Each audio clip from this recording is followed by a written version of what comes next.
It's time to put your health in your own hands. Get ready to learn from today's top health and wellness innovators and thought leaders on Optimal Health Radio.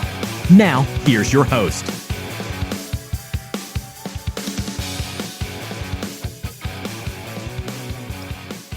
Hi, everyone. This is Tammy Patzer, and I'm really excited to introduce today's guest, Dr. Bill Bergman. Dr. Bergman is a graduate of Columbia University College of Physicians and Surgeons with a 49-year-old history in integrative medicine and stress management. He has devoted his professional medical career to patient care, writing, and community health education. After working as an emergency department physician in 3 hospitals in one of the most innovative preventative and integrative family practice clinics in New York City, where he specialized in clinical nutrition, therapeutic lifestyle, and stress management. He has focused his latest work in the field of destructive habit and addiction recovery. He has an online consulting practice, a course in ending destructive habits, and has provided training for nonprofit organizations, including St. Matthew's House in Naples, Florida. Dr. Bill's teaching style has always emphasized distilling complex topics into a practical and comprehensive format so that his audience can receive real results in terms of improving their health and well-being. Welcome, Dr. Bill. Thank you, Tammy. It's wonderful to be here with you and your audience. I'm very grateful to you for giving me the opportunity to share what I've learned and what I've experienced, and hopefully it'll be of great help to people in your audience. Well, I think that your topic about ending destructive habits is really important today because, face it, we all have habits, and some of them are good, but many of them are bad. So tell me a little bit more about your background so that we can kind of set up our conversation, which actually will be about how do we end destructive habits and addictions. Right. Well, I went to the medical school at Columbia University with the intention of becoming an eye surgeon. They have a great eye institute there. But in my 3rd year of medical school, where we left the classrooms of the medical school and actually went into the hospital wards of Columbia Presbyterian Medical Center, began to actually work with patients, we had a medical preceptor. That's a kind of older professor of medicine, a mentor who would take our little group of 7 or 8 third-year medical students and actually go through the process of examining the patients and analyzing their laboratory work. And Dr. Grokest, my medical preceptor at that point, he was a specialist in rheumatoid arthritis. He was doing a lot of, at that time it was the late 60s, a lot of research in autoimmune illness. And one afternoon he sat us down and he said to us, "Never forget that this illness is psychosomatic." And I was absolutely stunned because what came to my mind, what is he saying? That it's sort of imaginary or somehow psychosomatic? But he just went on to explain that psycho means mind and somatic means body, and that there was a mind-body connection. And a light went off in my consciousness where I actually had a total change in my career path from eye surgery to what turned out to be holistic and integrative medicine. And over the years, I've really focused on the root causes of chronic disease because, of course, we need conventional medical treatment without a doubt. Thank God they're there for us in emergencies, serious infections. But when it comes to chronic disease, things like cardiovascular disease and diabetes and Parkinson's and all these chronic problems, persistent low-grade problems, I just wondered, why is it that the human body just created out of out of God's incredible creative intelligence, how how is it that the human body gets sick? And so over the years of practicing, we used to call it holistic. Now we refer to it as integrative medicine. I began to really kind of focus on the issue of the root causes. And one of the most important, in addition to dietary issues and environmental toxins, is the issue of stress. And so I began to focus really on stress. And over the last years, particularly since moving from Colorado to Florida, I've been working with nonprofit organizations and really focusing on the issue of how we can end destructive habits and addictions. So you really have done a lot of work related to stress and addictions, and you specialize in holistic and the integrative approach. So when you say there's a hidden solution for a no willpower approach to ending unwanted habits, what do you mean by that? Well, I say that it's a kind of a hidden key. See, the prevailing opinion out there, the consensus within our culture and within the medical and mental health professions, the prevailing belief is that unless we get to the deep personal psychological issues that originally formed a habit or addiction, that unless we really delve deeply into the person's past, we really won't have much success in being able to permanently end a destructive habit or addiction. And it turns out that the science and the experience as we move forward tells us that that's not true. That it turns out that for whatever reasons we might have formed a habit that we then find is tremendously destructive, or it could even be mildly uncomfortable. I mean, there are different kinds of habits, but that it's not really necessary to get to the root causes, whatever they were, of why the person originally formed the habit. It's a matter of understanding how the brain has taken the repetitive behavior or the repetitive mindset and has created neurocircuitry that causes an urge or a craving to be generated from a portion of the brain that drives the continued repetition of that particular habit, whether it's a behavioral habit or a mental habit.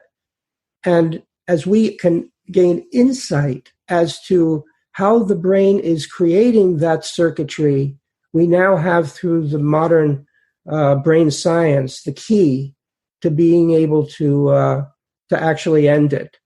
Now, we still have our issues. We still have our psychological challenges of life and all of that. But we're free then of the encumbrance and the burden of the habit itself.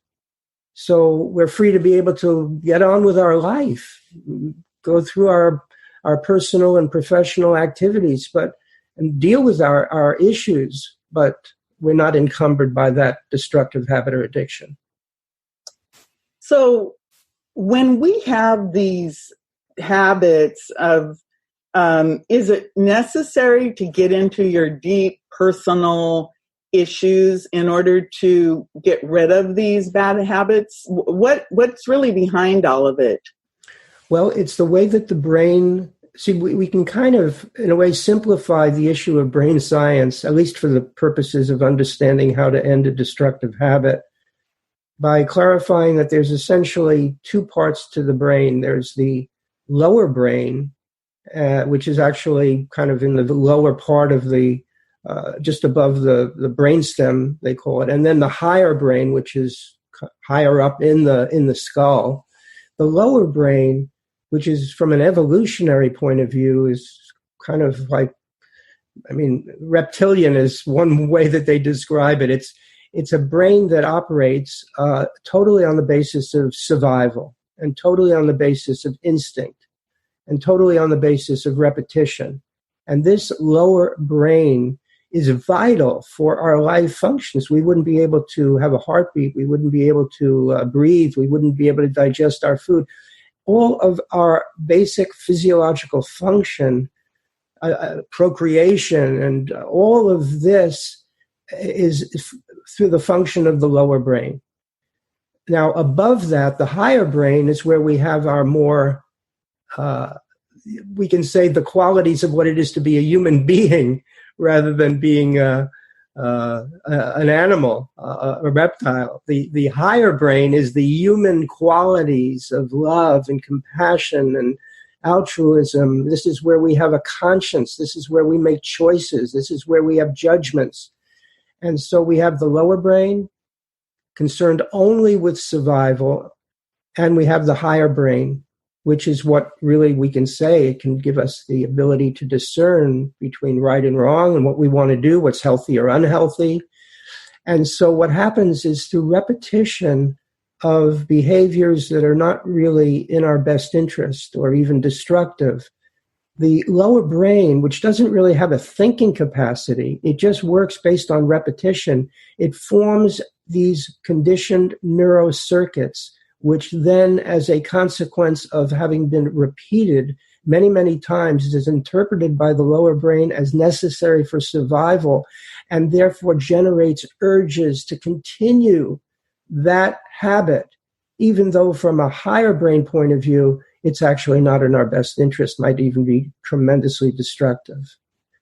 So this is getting into understanding how the brain functions to maintain a destructive habit, but it also gives us the key to be able to end it. So it's all about the urge. So what do you do if you've got this like internal urge other than just try to use your willpower or resist it? Well, this is a key point, Tammy.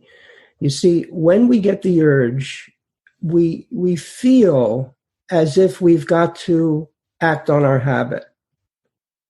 Whatever it is. I mean, we have habits which have to do with substance abuse and alcohol. We have habits which have to do with obsessive compulsive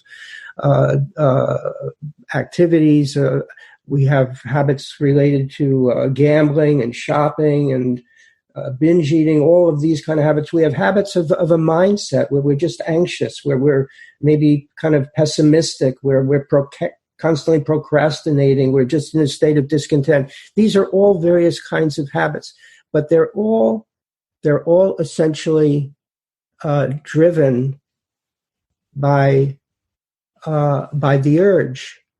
And so the whole idea is to be able to separate the feeling that we're having and not identify with it as being relevant, as being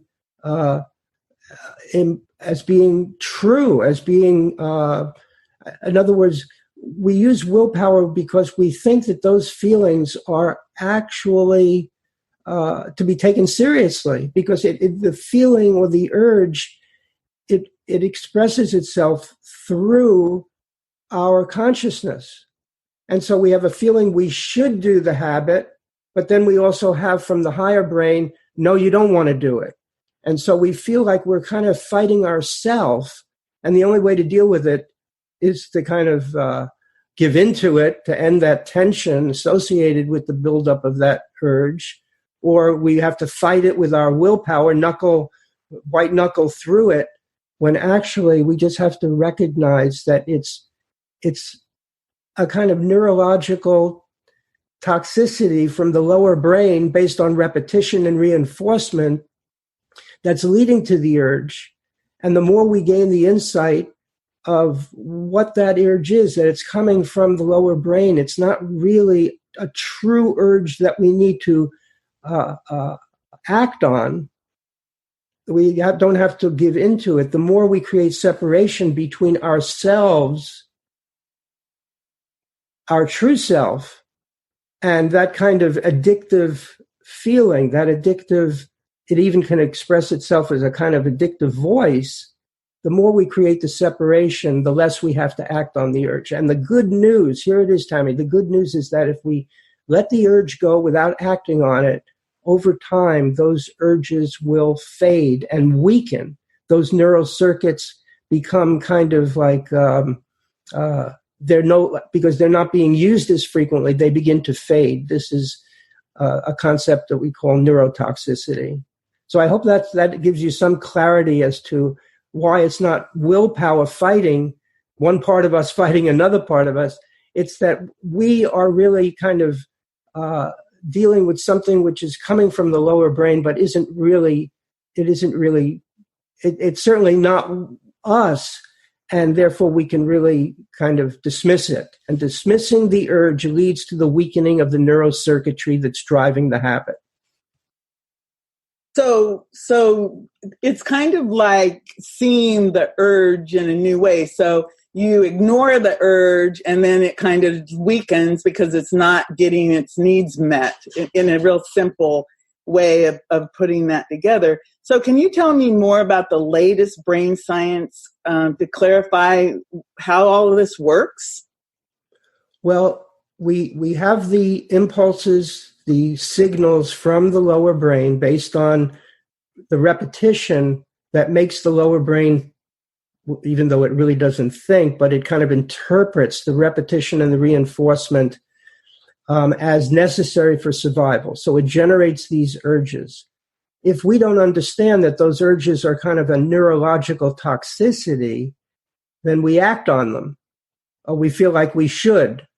We feel we're in battle with ourselves. But the more we have insight, the concept of neuroplasticity is that the brain is not a static organ. You see, when I went to medical school, they taught us that basically all different parts of the body can heal and regenerate, the gastrointestinal lining and the liver and on it goes. But when they came to the brain, they told us, no, the brain is, once you lose those brain cells, once you lose those neuro connections, those nerve connections, that's it. But actually, that's not true. The science, the latest brain science, it's referred to as neuroplasticity, and it's talking about how brain cells, something called neurogenesis, brain connections, brain circuitry, these things are much more fluid than we knew. And so the latest science is actually telling us, it's demonstrating through the research that if we can just dismiss the urge by recognizing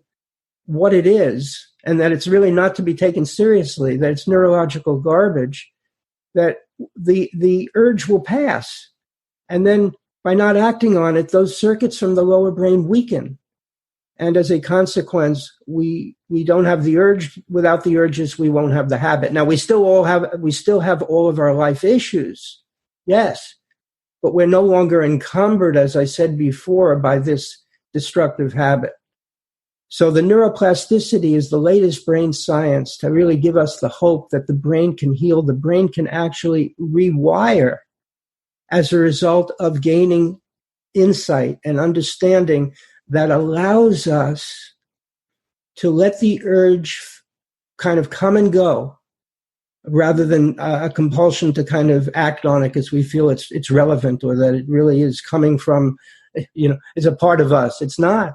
It's just neurological toxicity from the lower brain. Wow, that's really interesting. So what is the most effective way to rewire your brain? Well, it's by gaining understanding and insight. It's really, the word dismiss is better than the word ignore, because by trying to ignore it, in a way, you're putting attention on it. We don't want to put attention on it. That the extreme form of putting attention on it is trying to fight it, is trying to use willpower to fight it. Now, all of that reinforces it. Even when we try to ignore something, in a way, we're kind of like focused on it. By dismissing the urge, we mean that we're actually, through our understanding and insight, we just don't see it as relevant. We see it differently. We feel it differently.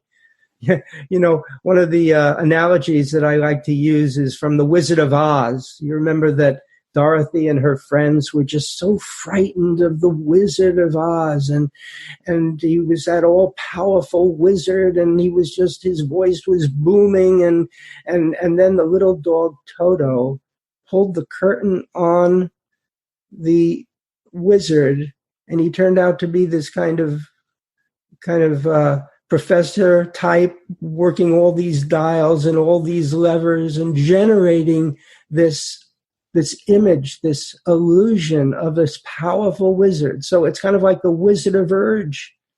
We have this urge that we feel is so, in many ways we feel it's overwhelming, or even in a milder way that we just have to sort of act on it, and we get the urges and they become reinforced. The best way is being able to learn through insight how to dismiss the urge, seeing it in a different way.